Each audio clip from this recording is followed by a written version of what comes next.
Hey there, Adam Schutte back with Power Through Change. We're talking about upping your coaching game. Today I want to talk to you about unconditional positive regard. What does that mean? Well, on some level, I'll just break it down. Unconditional means no matter what the circumstances.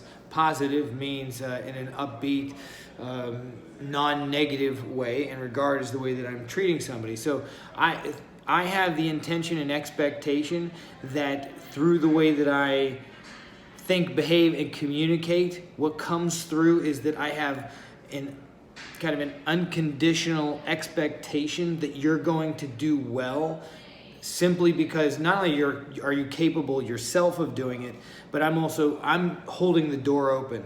You know, if I'm a waiter or I work in a hotel, I think some of those guys are some of the best examples of what great customer service is. You show up on the sidewalk in your car with your bags, or you just come from the airport with your bags, and usually the gentleman comes down and says, "All right, let me get those bags for you, sir. I'm going to put them right here. I'm going to take them in the cart. I'm going to get you inside. I'm going to get you the concierge. We're going to get you set up with a room, and anything else you need, I'm here for you."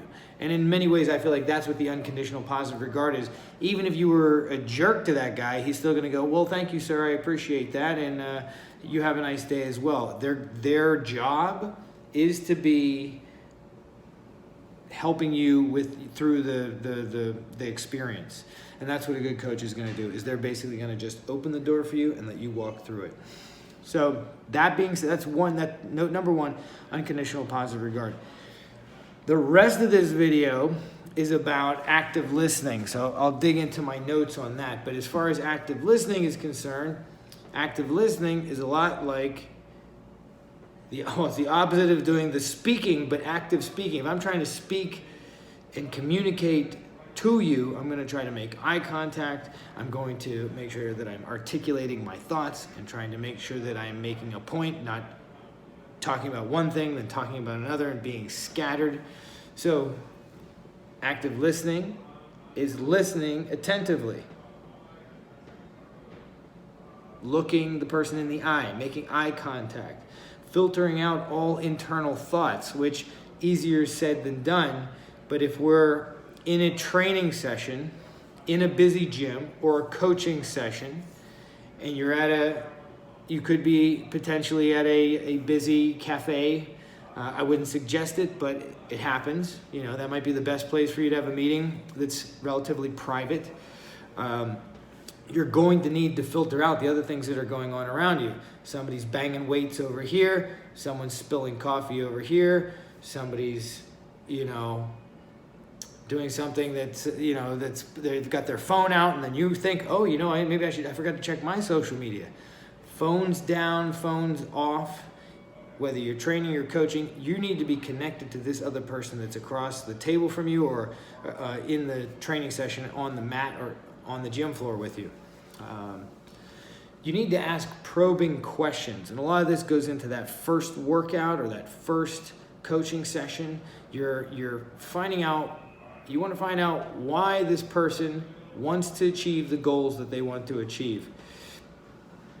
And also the thing is along with this active listening is planning for pauses, right? So tell me a little bit about yourself and your fitness goals, right? That's a perfect starter question. Just tell me about yourself and your fitness goals.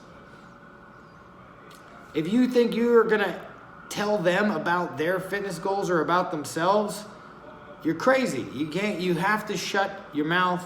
As a trainer and a coach, you must shut your mouth and let the client and the athlete tell you what they are trying to accomplish. That's the bare minimum, is just not speaking, right? That's the maximum is speaking a little. If you're speaking a lot, like I am right now, which I have to do to make sure there aren't long pregnant pauses in a video that I shoot for you, I'm still trying to formulate the words that I'm trying to say accurately, but I want to listen to what the person has to say, and the only way I can do that is zip it. And then you want the client, this is one of those things where it's like, I'm teaching you the process to be, all powerful, but you have to use this with responsibility. You have to use this for good. In other words, the client is going to tell you in their own words what they want to change.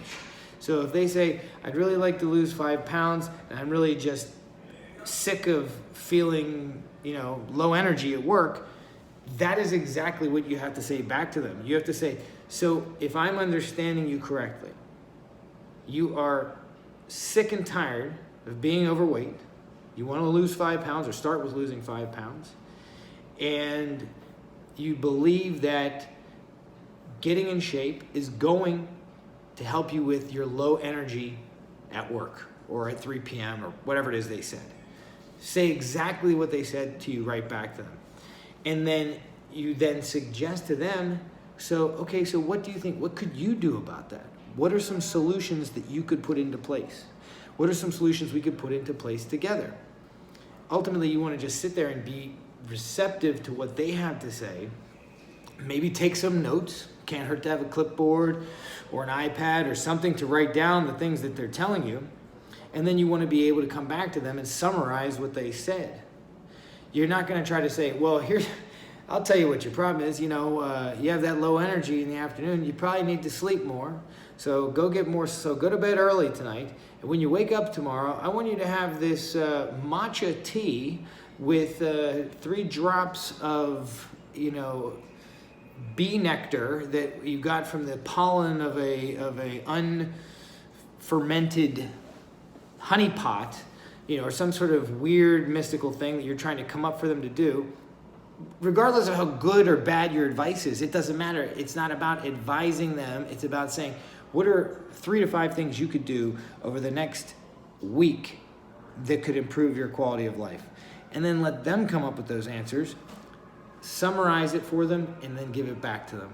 So I unconditionally believe that by watching this video, that you are going to make the positive decisions to change your life and become the best version of yourself, whether that's an athlete, whether that's a client, whether that's a coach, whether that's a trainer, wherever you fall on that continuum, I'm holding that space for you. Then with active listening, you're going to let the client tell you what it is that they actually want to do. You're going to then summarize that and give it back to them, asking them to give you suggestions of how they would solve the problem themselves. And then boom, you set them up for success, and you set yourself up for success. And then we're in it, doing it together. I'll talk to you next time.